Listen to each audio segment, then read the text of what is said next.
Okay, really proud of the team. I was proud of our fans. A lot of fans were there. I was surprised. I thought it looked more like a COVID game with a horrible storm that came through. And when we went in, there wasn't anybody in the stadium. And I told the players, you're going to have to create your own energy. When we came back out, I was pleasantly surprised with how many people fought through the storm and came and cheered and helped our team win. So thank you, fans. I know this one wasn't easy to get to. And you made an extra effort, and I'm really, really pleased. Happy with the win, obviously, 1-0 in the Coastal. We're 4-1 overall, which is a great start for us. Defensively, we saw a game where we've been seeing quarters, and they put a whole game together. And held Virginia Tech to 99 yards rushing, under 100. Forced a turnover with an interception for said Gray that led to points, and really played great defense throughout the night, and really, really proud of them. That's what I've been seeing in practice. I think the difference was when we got ahead, they kept playing. We had more maturity. I just told them 21-3, here's where we've screwed up. And it's where we can't handle ourselves. And tonight they did, and the same thing in the second half. I thought they kept playing throughout, but we tackled better, we played the deep ball better. We had a couple other opportunities for interceptions that we missed, but overall, really, really proud of especially the second half. The first half we didn't get off the field as well as we should have on third down, and then it ended up 8 of 18 and 1 of 2 on fourth down. So really, really proud of the way those guys played, and especially in some positions where we are shorthanded. Offensively, scored 41 points, should have really had more against a really good defense, and a defense who has played so well in the red zone. We scored a lot of touchdowns in the red zone tonight. And we weren't as successful running the ball when we wanted to, as I want to be. There's still too many zero gains in the running game, and we still got to continue to work to figure that out. But overall, we rushed for 160 yards on 32 carries and had a great night offensively. Drake continued to find the open player, and I thought without being able to run the ball really well, the protection was really, really good, and the kicking game did a pretty good job tonight. So proud of the guys. We got to play a whole lot of people, and Drake just continues to do some amazing things of standing in the pocket or moving and finding the open guy. I think he's a very special player. Questions? Is a mark of growth? I'm sorry? Is a mark of growth learning to play with prosperity, because it requires all 3 phases to do what they need to do, and you got that in a lengthy stretch? One of the key things in being a good football team, and it does continue to life, is being able to respond.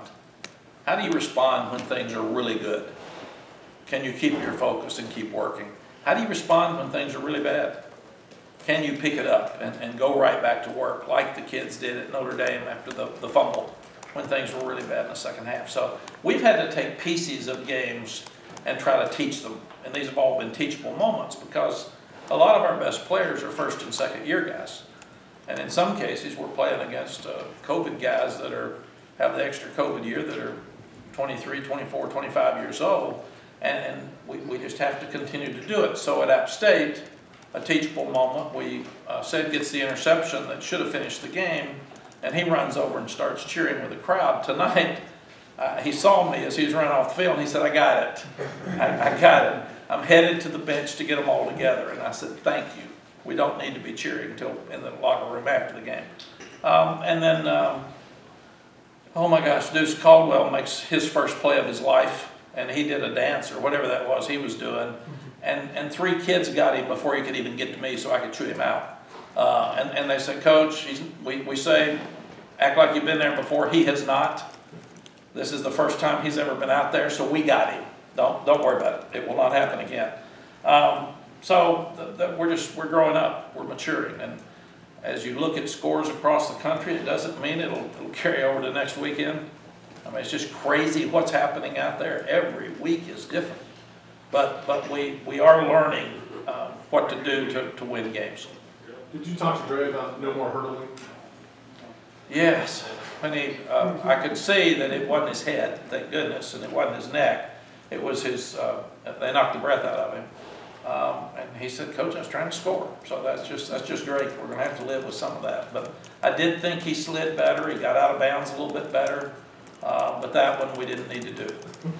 And that was, I think, the only time we didn't score in the red zone, because we ended up kicking a field goal.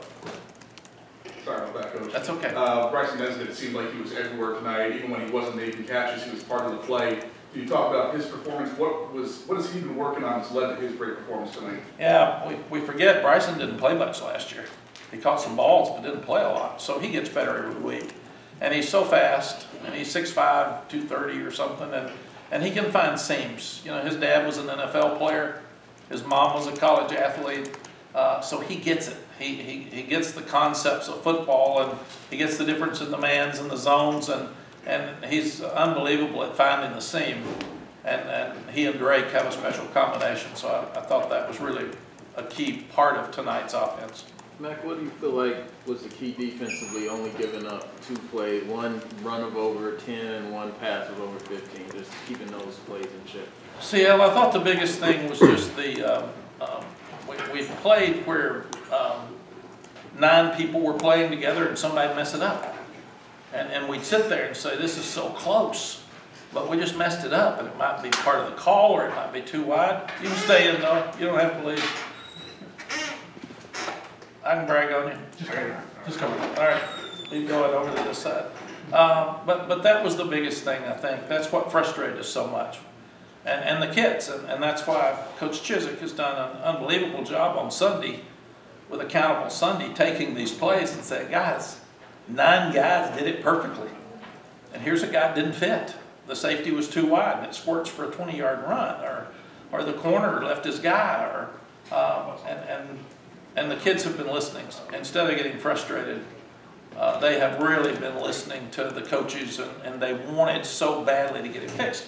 And then the other thing that happens to you, if you're not careful, I'm probably too hard on our coaches, and I got that. And they want to win so badly that they press those kids and they jump those kids, and then the kids get uptight. So I need to back off a little bit too, and there were a couple of times tonight where the coaches were so frustrated with them over little things. You can coach without being that frustrated. So I've got to do a better job of not putting so much pressure on our coaches. The defense. Converting that 4th down play right to start the game set the tone for you today. Yeah, it was interesting. The first 4th and 1, I wanted to go for, and I didn't think we looked in sync. You know, we just didn't look very good. The first run we had was no yards, and Drake was kind of all over the place, and I didn't think they would move the ball as well as people have been tonight. So I thought we should punt. In retrospect, I think I should have gone for it. And then down on the goal line, people are scoring points. You look across the country, and we missed field goal. And that was a 4th and 7, I think, or 8, or I would have gone for it. But I'm just going to go for 4th downs. Basically, if you're in that minus 45 area on the end, and it's 4 or less, large majority of the time I'm going to go for it. And Drake sees the field so well. He's very knowledgeable of football. So even if it's not there, he can move a little bit. He's got a quick release and can get it to our good receivers. So we're pretty hard to stop on 4th downs. And I like that. I think it sends a great message to our offensive coaches and players that I have confidence in them. And at the same time, we've talked to Coach Chiswick and the defense enough. It should show some confidence in them that when you go for it, man, you're going to stop them. This is modern day football. This is what's happening. And what were we, 3 for 3? We were 3 for 3 on 4th downs tonight. So we'll continue to do that. I said we quit doing it last year because we weren't making any. Those things aren't very much fun if you don't make any. You know, if you make them, they're a lot more fun. Defense forced punts on 5 straight series. Could you see their confidence just sort of popping each time they came off the field? Yeah, we had that at the first quarter was really good against Notre Dame. The fourth quarter was really good against Georgia State. The second and third quarter were really good against App State. So we've seen it in pieces, but we just didn't. We haven't consistently done it.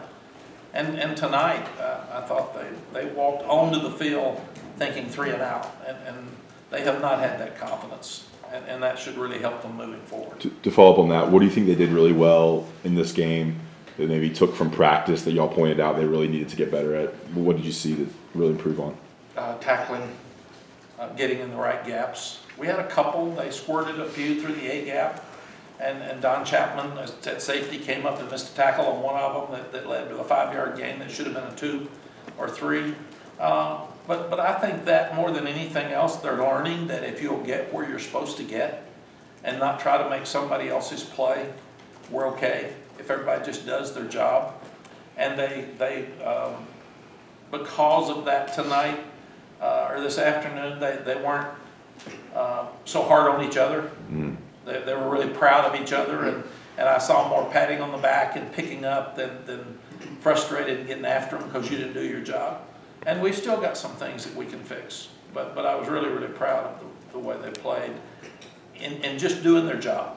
They've been giving us effort, but not everybody does their job. And today, I thought really on defense, they did their job most of the time. We had one wheel where we had a corner lose his eyes, and we should have had that covered, and that was a play that killed us from Notre Dame. It's been interesting that everything that's worked against us, we see the next week because they all put it in, even if they're not running it. But we covered the wheel much better tonight than against Notre Dame, obviously. What was that trick play? That trick play y'all tried? We have about 5 trick plays that we keep all the time, and it was just a throwback to the quarterback. Okay. And it was wide open, and our man got him a little short arm there. It didn't quite get there. Was some of what you were just saying about the defense in part some residual effect from that players-only meeting and maybe calming some of the stress the guys were experiencing? I think that our coaches trying to be positive with them and Gene showing them exactly what's wrong. Because if that sounds like a simple concept, but if you show them what's wrong, it's a whole lot easier than one of the players griping about, they're not teaching me right, man. No, it's you, bud. You're right there. Fill your gap. No, that's your man. And those are hard meetings. And I have those meetings with the coaches. How can you sit here and tell me you're coaching when your guy's not in the right gap? How hard is that? There's 3 gaps, man. How hard is that? So what we've all done is taken out the sensitivity because it's so important that we win and tried to understand that we're trying to help each other. That's what I'm trying to do with the coaches when I'm really hard on them. And people said, do you get sensitive with each other in the building? We really don't, because after that we walk down the hall and we leave here and you're friends and your family. But in this building now, you've got to do what you're supposed to do.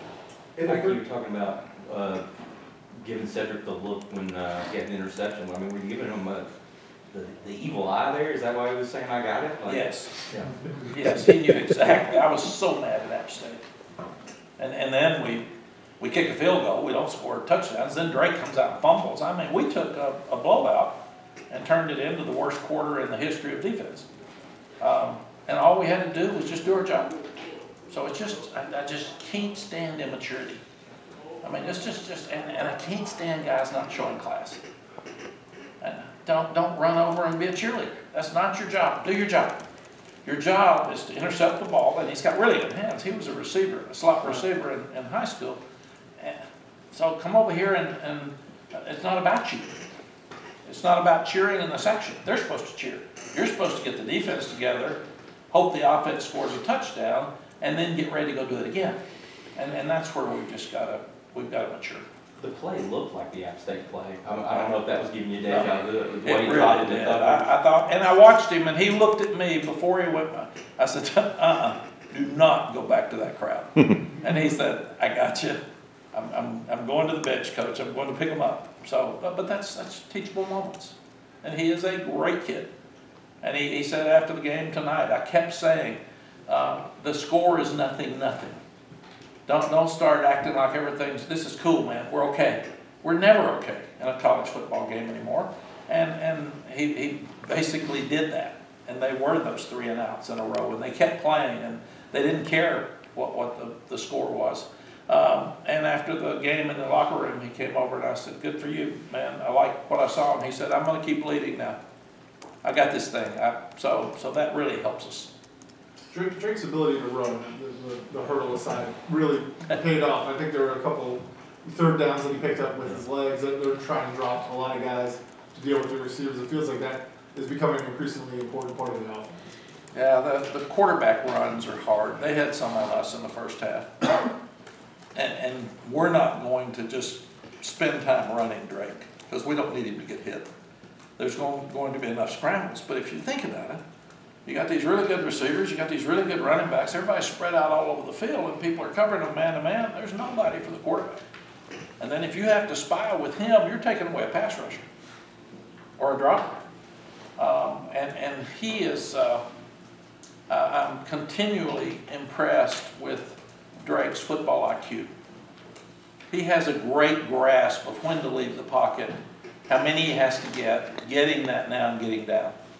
And time again tonight, and he's got just enough wiggle about him with his athletic ability, and he's tall enough that he's got some quickness, and that first one usually misses him, and then he has a feel of making that first down. Even on the first series, I think, we absolutely stunk. I didn't think we did anything right. And he runs out and makes 11 yards when it's 3rd and 10. And we didn't do a very good job on third downs in the first half. We did a much better job on third downs in the second half. But I think when you have a really good quarterback, you have a chance to win each week. And I told the players and the coaches the other day, everybody's about alike. You got 5 or 6 that are better than everybody else. All the rest of us, the games can come down to a play. I sat there Thursday night and watched, and here's Houston and Tulane playing in another overtime. It's just that's what we got with college football. There's not transfer portal. There's not that much difference. I saw Ole Miss had 24 transfers today. So usually those guys that transfer in are pretty good, or you wouldn't be asking them. So I just think that's what's happening with college football. And you've got coaching makes a difference, probably more now than ever before. And I've challenged our coaches with that. You have to do a great job. I thought one of the most critical plays in this game, I was really mad when they scored with a minute 21 left or whatever in the half, because they were going to get the ball in the second half. And I thought, here's Notre Dame again. Come on, man. They drive down and score. That could be a 14-point swing. And where we handed the ball off with 31 seconds last week, I said, let's go. Throw it. I want you to throw it downfield, and I want to have a chance to throw it either in the end zone for a Hail Mary at the end of the half or a field goal. And I thought the fact that we drove down and kicked the field goal was a huge message for momentum going into halftime. And I do think that made a big difference. So, somebody else. In the first half, you guys got those 3 touchdowns to break the game open 21-3. Yes. 2 of those you had double-digit offensive play drives, and then on the third one, you got the interception and set the short field for your offense. Is that the kind of complementary football you were talking about earlier this week? Yes, and that's what we told the team. An answer on defense is after we score a touchdown, you've got to stop them so we can get another one. And Virginia Tech is a physical, balanced, running football team. We felt like if we could get ahead by enough, they're not a team that's going to drop back and throw it every night. That's not who they are. We can do that. But they're more of a physical, running football team with play action. And there's another concept that when, if Virginia Tech scores, our offense has to go answer, and they have to score. So it's that's just what we thought. And I was really upset that our offense went 3 and out with 6:52 left in the half. And then, darn if they don't go right down and score. And that's why I thought we had to be aggressive and come back and score with the 3 points. Is there anybody else? Yes, ma'am. Coach, I wanted to ask, Josh led the team in receiving yards in the second game back from injury. If you could just touch on what kind of spark he's provided for your team in his return. Josh might be our best player. He's so quick, and it's amazing what he's been able to do not being able to practice. When you've got a lower leg injury, you can't run. So he had 3 weeks where he was limited on full speed running. And he made a couple of poor decisions in the kicking game tonight because he hadn't been out there much. But he'll just continue to get better and better. We pulled him out early fourth quarter so he wouldn't have to play anymore. And Lonnie and I just said, that's enough, get him out. So hopefully he'll get better each week. Awesome, and then just a really quick follow-up to that. Can you just talk about how important the duo of Downs and Here's Josh right here. I didn't even see his image. Yeah, how important the duo of him and Green were in that first half. They combined for 107 receiving yards. They're two of the best receivers in the country. And they are so good when they're out there that it makes a huge difference. And if people continue to try to stop the running game, they're open. They're just there. They're hard to cover. And that's why you can make a decision to start throwing the ball with whatever it was, 57 seconds. What was left in the half? 28 seconds. 28 seconds. That's why you can actually do that. And I said, don't be stupid, Drake. Don't throw it to them. But let's get something far enough down the field so we can have a chance to throw it in the end zone. And I think that was a huge difference in the ballgame.